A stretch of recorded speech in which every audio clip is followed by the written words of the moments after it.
What's up everyone, it's that Blue Abarth here and welcome back to the channel and another video. So in today's video, just like I mentioned in one of the community posts, we're going to be talking about turbos, more specifically what turbos come in the Abarths, how to keep on top of them and make them effective and as efficient as possible, and we're going to be talking about what turbo is and how it works.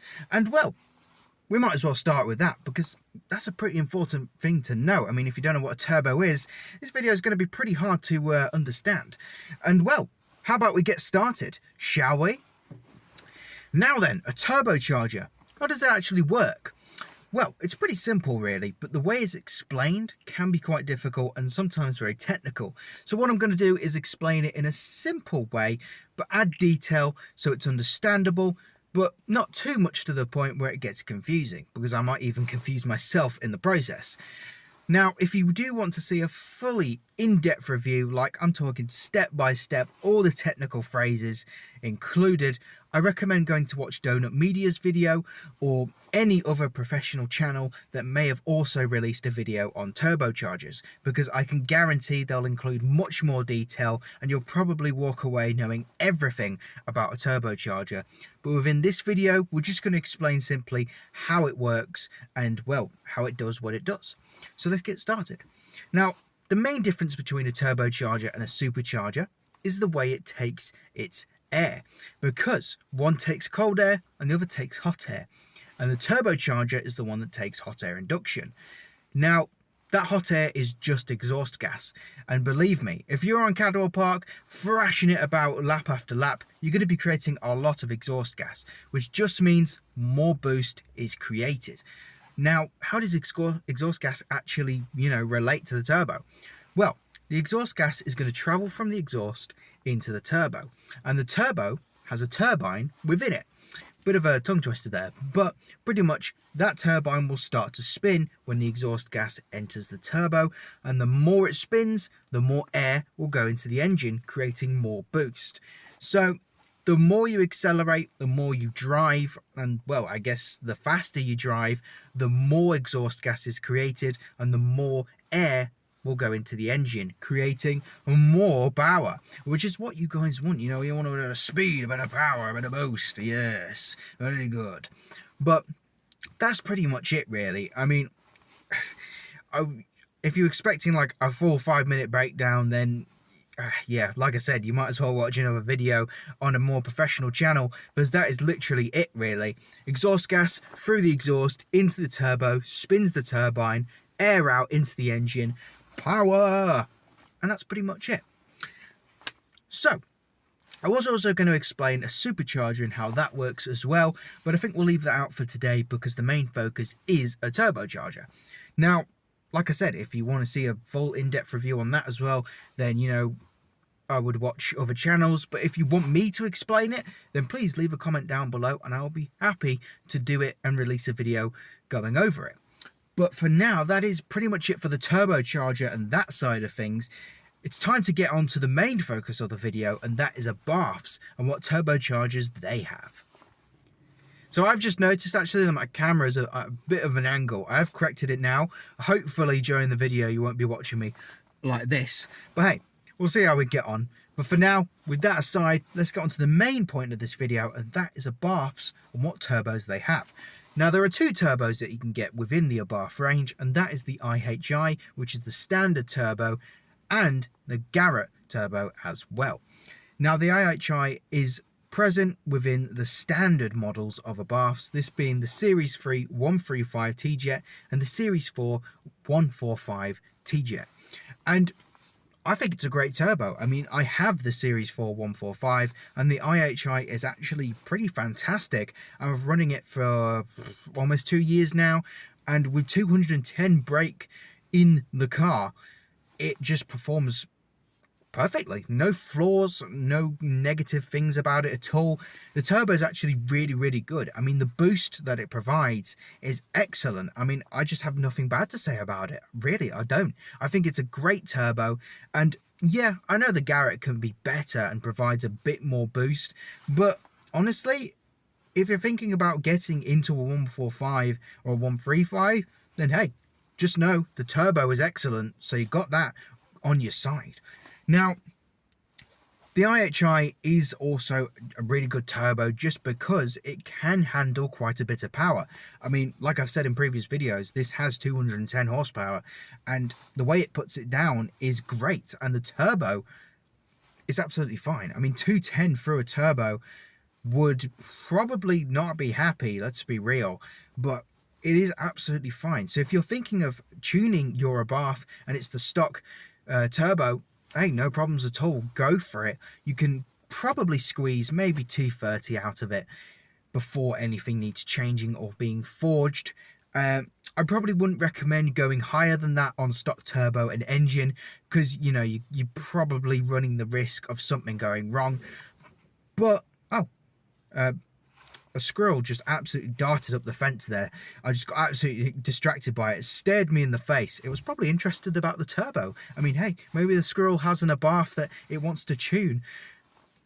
Who knows? But yeah, coming back onto the actual topic. So I can't remember what I was talking about now. The squirrels has distracted me. But I'm just trying to think now. I think it was modifying the turbo. So yeah, there are builds out there with 300 horsepower, and that is crazy for an Abarth. I mean, can it actually handle 300 horsepower? I mean, if they're actually on the road, I guess so, but that must be mad through the front wheels.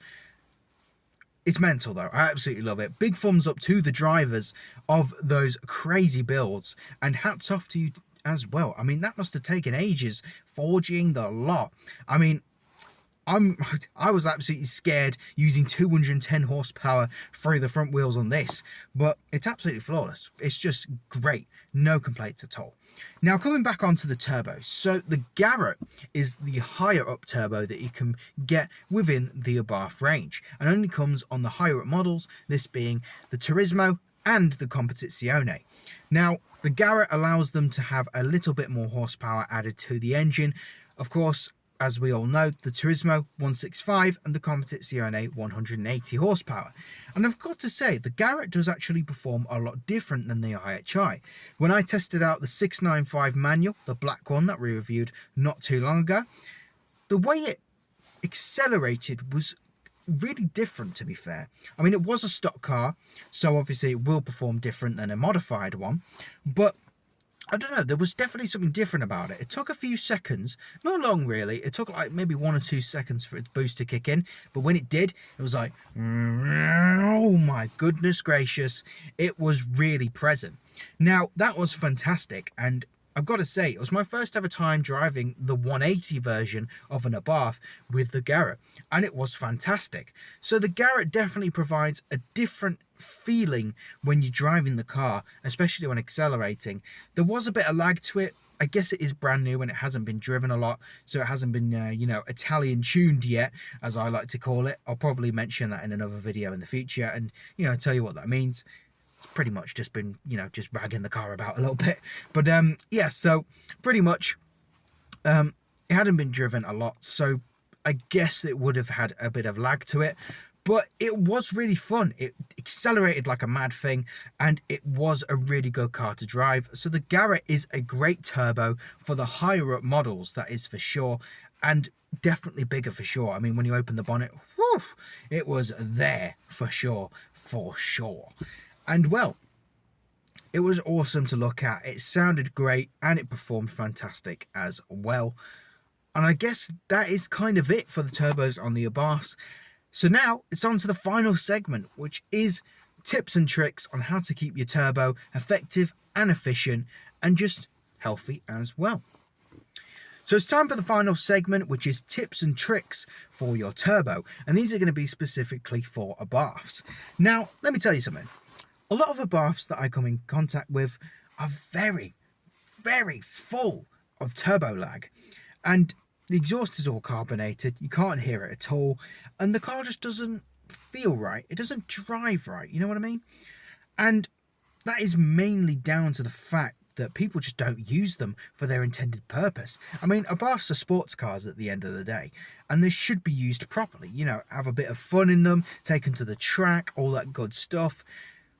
Carlo Abarth didn't make these things to be used for a shopping cart, down to Tesco's and back again, and in the garage for the rest of the year. That's not how you use an Abarth. I mean, I'm not against people using them for day-to-day activities. I mean, hey, it's a car at the end of the day as well, so you should use it for transport. But if you're going to buy an Abarth, you know, you got to use it a bit. I mean, take it for cruises or take it on long drives, you know, stuff like that.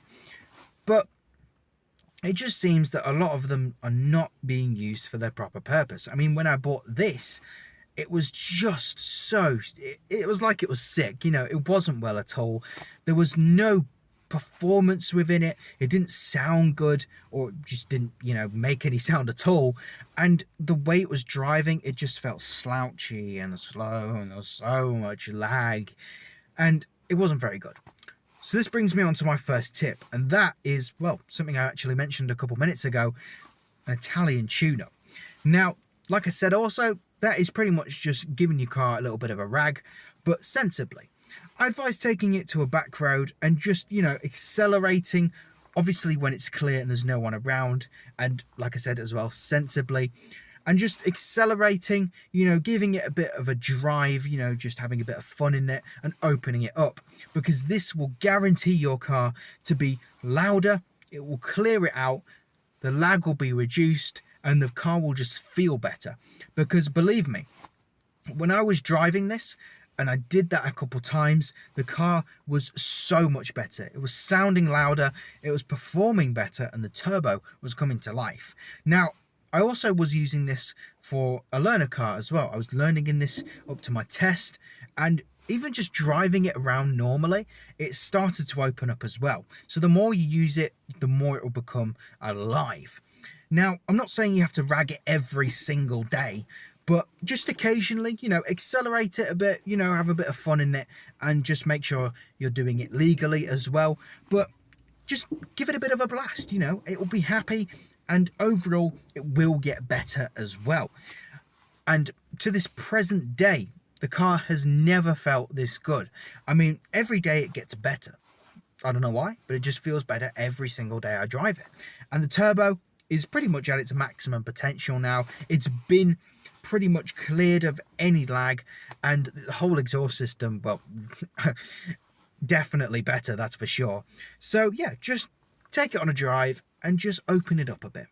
The second tip is just pretty much maintenance, really. Keep on top of the turbo, make sure you're looking after it, check it.